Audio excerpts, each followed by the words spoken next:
السلام عليكم ورحمة الله وبركاته. إن الحمد لله نحمده ونستعينه ونستهديه ونستغفره ونتوب إليه ونتوكل عليه ونعوذ بالله من شرور أنفسنا وسيئات أعمالنا. من يهده الله فلا مضل له ومن يضلل فلا هادي له. اللهم صل وسلم وبارك على محمد وعلى آل محمد كما صليت وسلمت وباركت على إبراهيم وعلى آل إبراهيم في العالمين إنك حميد مجيد. أما بعد.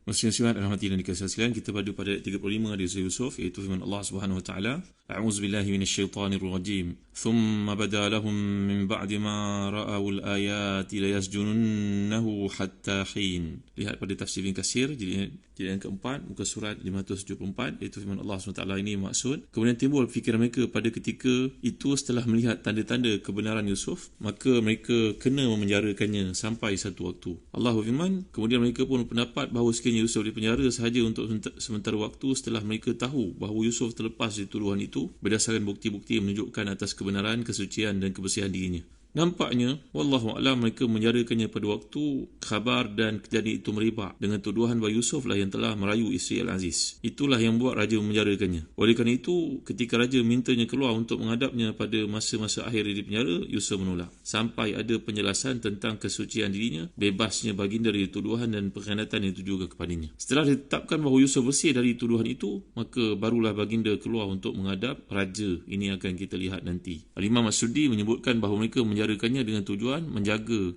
agar buatan isteri Al-Aziz terhadap Yusuf tidak tersebar luas. Pada hakikatnya, yang demikian itu untuk membersihkan kehormatan Yusuf AS.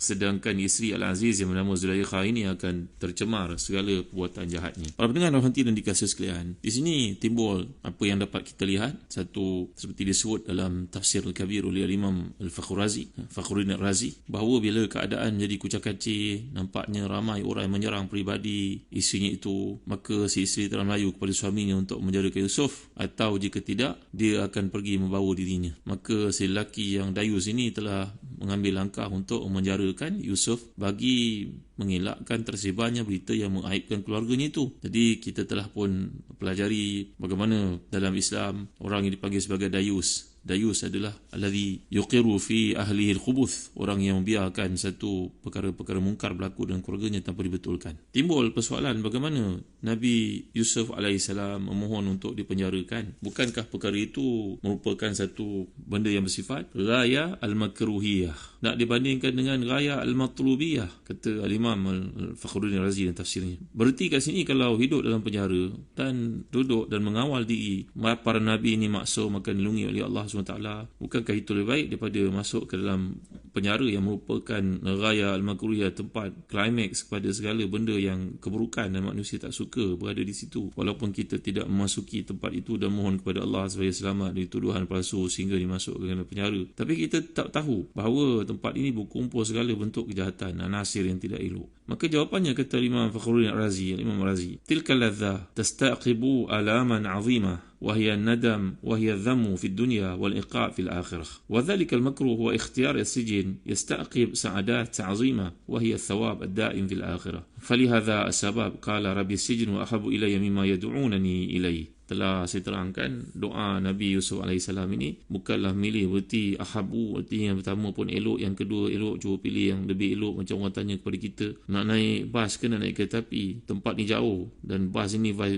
VIP, dan kalau naik train pun train VIP, dua-dua enak. Kita pilih untuk dapat pengalaman baru menaiki kereta api sebagai contohnya. Tidak, dalam kes ini Nabi Yusuf AS milih satu benda, bukan perkara pertama itu bagus, yang kedua lebih bagus, bukan, tapi untuk menjaga imannya. Kerana perkara pertama yang menampakkan kehidupan serba keseronokan, berada dalam istana, bak raja, layanannya, tapi itu merupakan satu perkara yang akan mengakibatkan di hujungnya ada penderitaan. Seperti yang kita nyatakan, gembiranya sesaat, sukarnya berabad selepas itu. Manakala musibah dipenjarakan itu nampak susahnya panjang, tapi sebenarnya susah kat situ hanya sesaat, kerana kegembiraan yang nanti adalah berabad lamanya. Namanya disebut dengan kebaikan. Kisah ini dibaca oleh manusia panjang zaman untuk mengambil mengambil pengajaran di sebaliknya. Dan lagi kata Imam Ibn Barrajah dalam tafsirnya Tanbih al-Afham, segala yang berlaku dalam kehidupan kita, kita merancang untuk dapat yang terbaik. Tetapi untuk seorang Nabi, bukan mereka yang menetapkan, Allah SWT yang menetapkan untuk mereka. Dalam urusan hijrah Nabi kita pun sebagai contohnya, kad kana Rasulullah SAW adzina li ashabihi fil hijrah Makkah ila Madinah,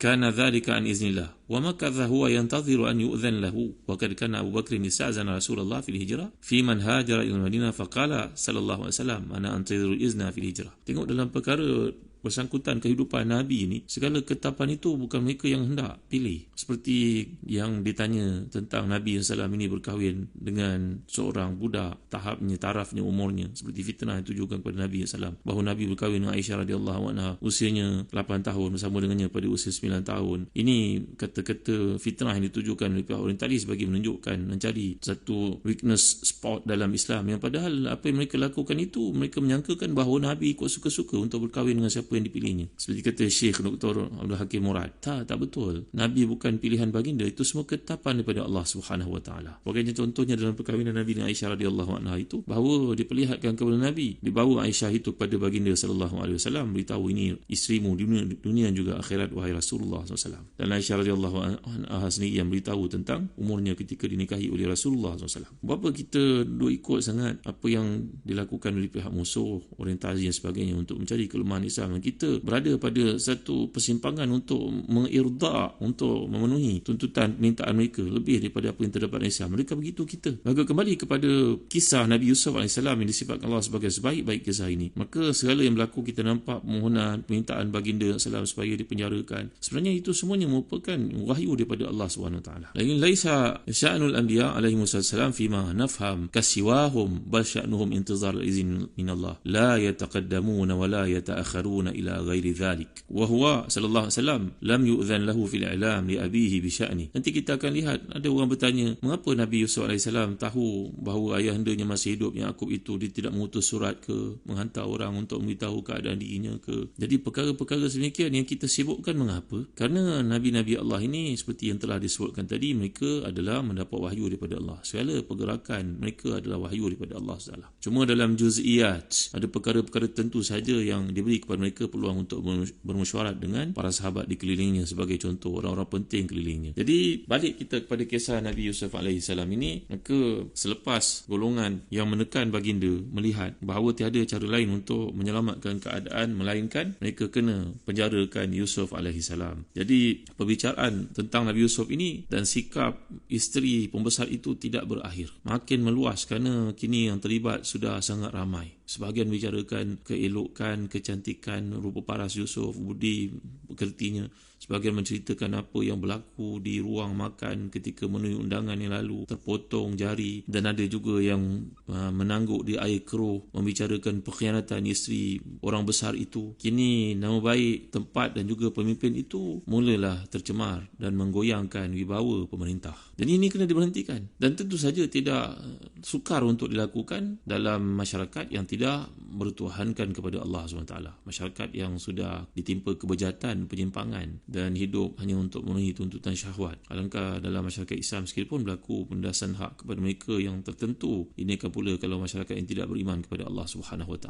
Jadi sebenarnya sejak mula ditangkap basah perempuan itu dalam rumah pembesar yang telah pun terbukti kebenaran Nabi Yusuf AS, tapi mereka telah pun mengambil tindakan yang mengelirukan orang ramai untuk memberi kepada mereka satu input bahawa Nabi Yusuf AS yang silap, yang ingin melakukan kejahatan terhadap isterinya. Jadi mereka pun dapat melihat kebenaran Nabi Yusuf itu pada bukti-bukti yang telah dikemukakan, tapi akhirnya kesepakatan yang lahir bahawa nasihat daripada orang-orang yang ada keliling pembesar ini, rakan-rakannya, penasihat-penasihatnya, mustasyarnya, ahli majlisnya, kenalah bersihkan nama baik keluarga dan menjarakannya sampai satu waktu keadaan menjadi tenang. Nanti kita fikir apa yang patut dilakukan. Maka inilah tindakan yang dilakukan oleh raja ataupun pembesar itu terhadap Nabi Yusuf alaihissalam. Kemudian kita masuk pada ayat yang 36, iaitu firman Allah SWT, A'udzubillahi minasyaitanirrajim. Wa dakhala ma'ahu sijna fatayan. Qala ahaduhuma inni arani a'siru khamra. Wa qala al-akharu inni arani ahmilu fawqa ra'si khubzan ta'kulu at-tayru min. Nabbi'na bi ta'wilih. Inna naraka minal muhsinin. Dan bersama dengan dia masuk pula ke dalam penjara dua orang pemuda. Berkata salah seorang daripada keduanya, sungguhnya aku mimpi bahawa aku memerah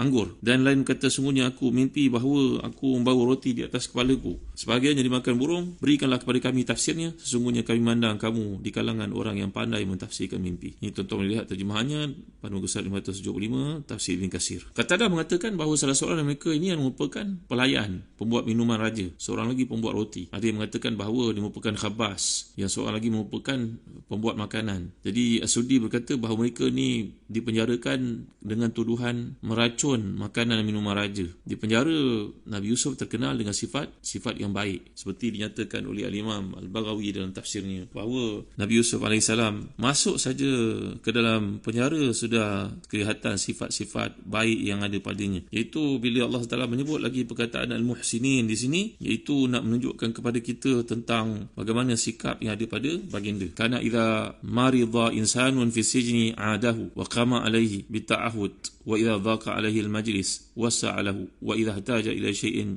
jama'a lahu shay'an wa kana ma hadha yajtahidu fil ibadah wa yaqumu al-lail kullahu lis-salati. Tekan Imam Al-Baghawi dan tafsirnya bahawa sifat ihsan yang tampak dalam diri Nabi Allah ini tak pernah pun pudar walaupun dalam suasana penjara. Bayangkanlah dengan kesukaran, keterbatasan, kesulitan, baginda alaihissalam nampak sifat kasih sayangnya, ihsannya itu kepada makhluk.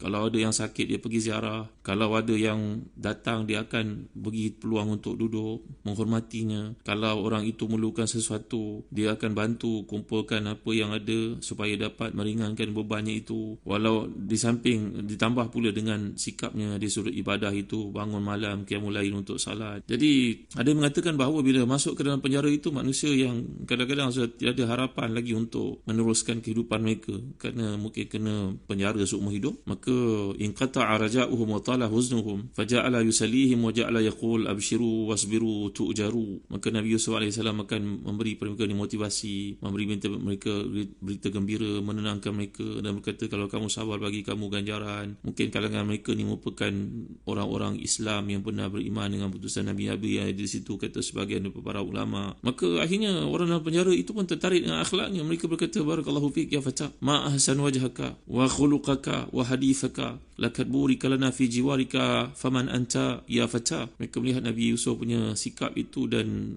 peranannya mendamaikan, peranannya yang beri ketenangan, kebahagiaan, keseronokan kepada banduan-banduan dalam penjara itu. Mereka berkata, alangkah beruntungnya kami dapat bersahabat denganmu wahai anak muda, alangkah indahnya rupa parasmu dan akhlakmu, beruntung kami duduk bersama dengan kau. Maka jawapan Yusuf AS perkenalkan dirinya dan kata para ulama di situ tidak menjadi kesalahan untuk kita menerangkan diri kita dan keturunan kita, asal saja jangan ada unsur takabur dalam diri. Maka Yusuf menjawab, aku ni merupakan Yusuf bin Safiyillah Yaqub. Aku Yusuf anak kepada Nabi Allah Yaqub bin Zabihillah Ishaq, anak kepada yang pernah mendapat perintah untuk disembelih oleh Allah, iaitu Ishaq. Riwayat ini adalah pertikaian para ulama'nya, kerana Zabihullah seperti yang telah saya terangkan bukannya Nabi Ishaq, itu merupakan Nabi Ismail. Tapi dalam riwayat mengatakan demikian, bin Khalillah Ibrahim, dan datuk aku merupakan Ibrahim AS. Maka oleh kerana akhlaknya yang baik dipanggil sebagai muhsinin itu, maka berkatalah penjaga penjara, wahai orang muda, kalau aku mampu tentulah aku akan melepaskan kau. Tengok kau keadaan begini, memang kau ni dizalimi sebenarnya, tapi tak apalah, aku tak boleh buat begitu, cuma aku akan baik pada kau. Tidurlah kau di mana saja kau suka dalam penjara ini, pergilah ke mana saja, tak ada siapa akan menghalang kau di bawah arahan aku. InsyaAllah tuan dimulai kawasan, kita akan lihat apa kaitan kisah dua orang pemuda yang masuk penjara ini dengan mimpi mereka, dan kembali berulang isu mimpi. Mimpi telah saya terangkan begitu panjang lebar dalam awal-awal dahulu